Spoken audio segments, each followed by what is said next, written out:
Chapter 4. And he began again to teach by the seaside. And there was gathered unto him a great multitude, so that he entered into a ship, and sat in the sea. And the whole multitude was by the sea on the land. And he taught them many things by parables, and said unto them in his doctrine, Hearken, behold, there went out a sower to sow. And it came to pass, as he sowed, some fell by the wayside, and the fowls of the air came and devoured it up. And some fell on stony ground, where it had not much earth. And immediately it sprang up, because it had no depth of earth. But when the sun was up, it was scorched, and because it had no root, it withered away. And some fell among thorns, and the thorns grew up and choked it, and it yielded no fruit. And other fell on good ground, and did yield fruit, that sprang up and increased, and brought forth some 30, and some 60, and some 100. And he said unto them, He that hath ears to hear, let him hear. And when he was alone, they that were about him with the 12 asked of him the parable.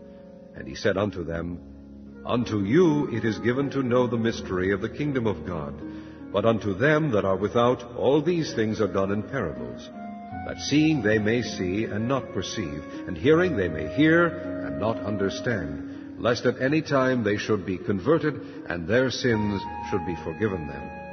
And he said unto them, Know ye not this parable? And how then will ye know all parables? The sower soweth the word. And these are they by the wayside, where the word is sown. But when they have heard, Satan cometh immediately, and taketh away the word that was sown in their hearts. And these are they likewise which are sown on stony ground, who, when they have heard the word, immediately receive it with gladness, and have no root in themselves, and so endure but for a time. Afterward, when affliction or persecution ariseth for the word's sake, immediately they are offended. And these are they which are sown among thorns, such as hear the word, and the cares of this world, and the deceitfulness of riches, and the lusts of other things entering in, choke the word, and it becometh unfruitful.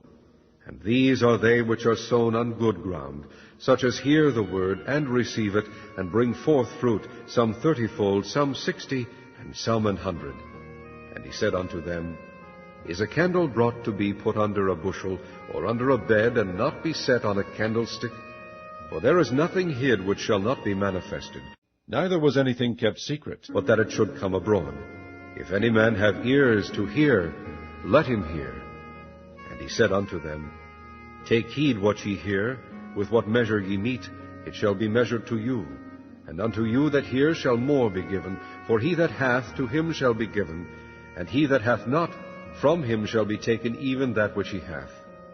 And he said, So is the kingdom of God, as if a man should cast seed into the ground, and should sleep, and rise night and day, and the seed should spring and grow up, he knoweth not how. For the earth bringeth forth fruit of herself, first the blade, then the ear, after that the full corn in the ear.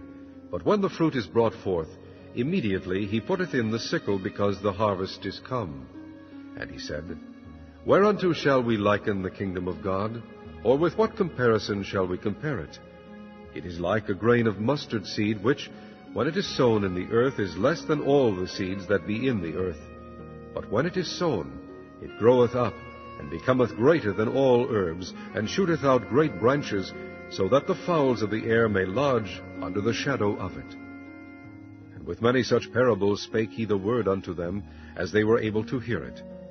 But without a parable spake he not unto them. And when they were alone, he expounded all things to his disciples. And the same day, when the even was come, he saith unto them, Let us pass over unto the other side. And when they had sent away the multitude, they took him, even as he was, in the ship. And there were also with him other little ships. And there arose a great storm of wind, and the waves beat into the ship, so that it was now full. And he was in the hinder part of the ship, asleep on a pillow.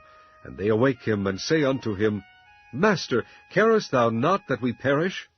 And he arose, and rebuked the wind, and said unto the sea, Peace, be still. And the wind ceased, and there was a great calm. And he said unto them, Why are ye so fearful? How is it that ye have no faith? And they feared exceedingly, and said to one another, What manner of man is this, that even the wind and the sea obey him?